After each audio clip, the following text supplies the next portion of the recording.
I still remember the night we discovered the truth about Mama Zalika.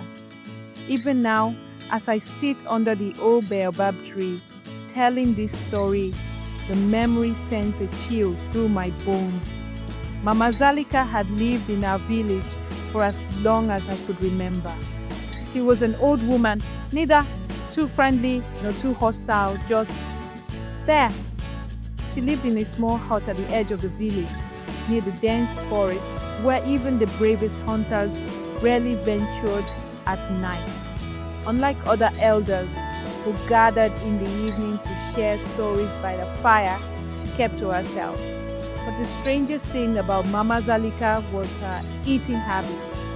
She never ate with anyone, not at weddings, not at funerals, not during the great harvest feast when the entire village came together to celebrate.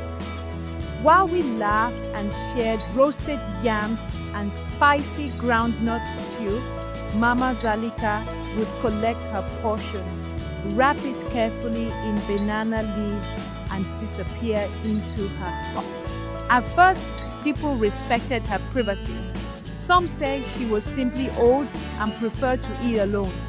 Others whispered that she had lost someone long ago, and eating in company reminded her of her grief. But the whispers turned darker when a young woman named Nia moved to the village. Nia was the niece of our village chief, sent to live with us after her parents passed away. She was curious about everything, always asking questions and poking her nose where it didn't belong. One evening, as we sat grinding millet outside my mother's hut, she nudged me and said, "Have you ever seen Mama Zalika eat?" I frowned. "Of course she eats. We all do." "No," Nia insisted. "I mean, have you seen her put food in her mouth?" I opened my mouth to respond but stopped. Now that I thought about it, I hadn't. None of us had. We only ever saw her collect food and vanish. Nia smirked at my silence. I knew it. Something is strange about that woman. And so, out of childish curiosity, we decided to find out the truth. That night, when the village settled into sleep, Nia and I crept through the shadows toward Mama Zalika's hut. The moon was full, casting long, eerie shadows across the ground. Crickets chirped in the grass, and in the distance, a hyena howled. My heart pounded as we reached the small window of her hut, a rectangular hole covered with old cloth. Nia, braver than me, lifted the cloth just enough for us to see inside. What we saw made my stomach turn. Mama Zalika was sitting cross-legged on the floor, a wooden bowl in front of her. But she wasn't eating. She was staring at the food, her lips moving in a whisper. Then, slowly, she lifted her hand and something else reached out from the darkness behind her. It wasn't a human hand.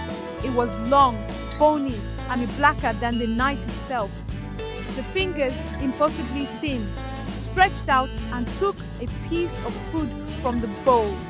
The air in the room seemed to ripple as the thing ate, chewing in slow, deliberate motions. Mama Zalika never looked back. She just sat there, whispering, as though feeding an unseen guest. I wanted to run, but my legs refused to move. Nia's grip on my arm was so tight I could feel her nails digging into my skin. Then, without warning, Mama Zalika turned her head slightly toward the window. We ducked, holding our breaths, terrified that she had seen us. "We have to tell someone," I whispered. Nia nodded, and we sprinted back to the chief's hut, gasping for breath as we told him everything. At first, he didn't believe us, but when other villagers admitted they too had always found Mama Zalika strange, he decided to act. The next morning, the elders gathered outside Mama Zalika's hut. The chief called out to her, asking her to step outside, but she did not answer. After several attempts, one of the younger men was sent to open the door. The hut was empty. The food bowl was still there, untouched, but Mama Zalika was gone. No footprints led away from the hut, no signs of struggle. It was as if she had vanished into thin air. The villagers searched the forest, the riverbanks, even the deep caves beyond the hills, but she was never seen again. After that day, no one spoke of her. The elders warned us never to discuss what we had seen, and Mama Zalika's hut was left abandoned.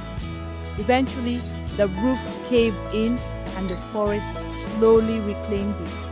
But sometimes, late at night, when the village is quiet and the wind rustles through the trees, I swear I can hear a whisper, a soft voice calling from the darkness, and I know she's still out there, waiting.